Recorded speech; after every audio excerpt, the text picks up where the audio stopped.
Thank you, Mr. Chairman. And this legislation before us would authorize the prepayment of outstanding construction cost obligations and the conversion of water service contracts to repayment contracts. Currently, the Bureau of Reclamation must be given congressional authorization to accept lump sum payments and early repayment of the debt. This bill mistakenly assumes that allowing for accelerated prepayment actually means more water districts have the ability to repay their debt.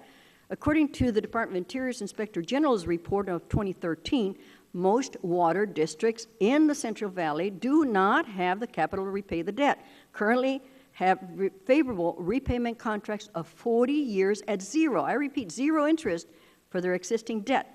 I don't think banks give you any discount for paying early. Last week, GAO released a report indicating that at least $1.6 billion of payments for irrigation projects remain outstanding. For the small number of contractors who can prepay their debt, this bill allows them to pay off their debt at a discount rate, which do significantly harm to taxpayers and the Treasury. While prepayment may make sense in some cases, this bill mistakenly removes congressional oversight and permits any contractor to prepay at a discount rate of half the Treasury rate. According to the CBO, allowing contractors to prepay debt at a discounted rate could result in the Treasury taking in much less to repayment of the full outstanding amount. For example, when CBO analyzed similar legislation that would expand early prepayment authority to all irrigation districts in the Central Valley, they found the bill would result in a net loss to the Treasury of $176 million over the long term.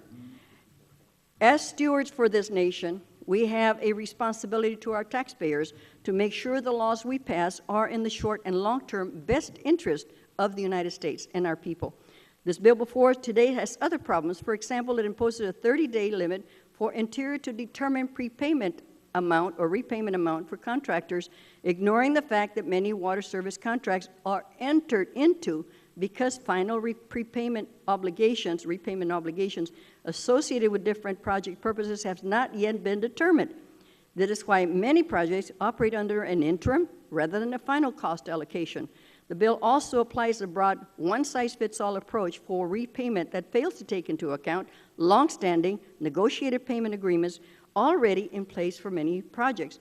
While I welcome the opportunity to discuss the concept of early repayment or repayment, we need to make sure that any repayment legislation we pass makes sense for taxpayers and does not impose unrealistic requirement to our agencies. I thank you and I yield back.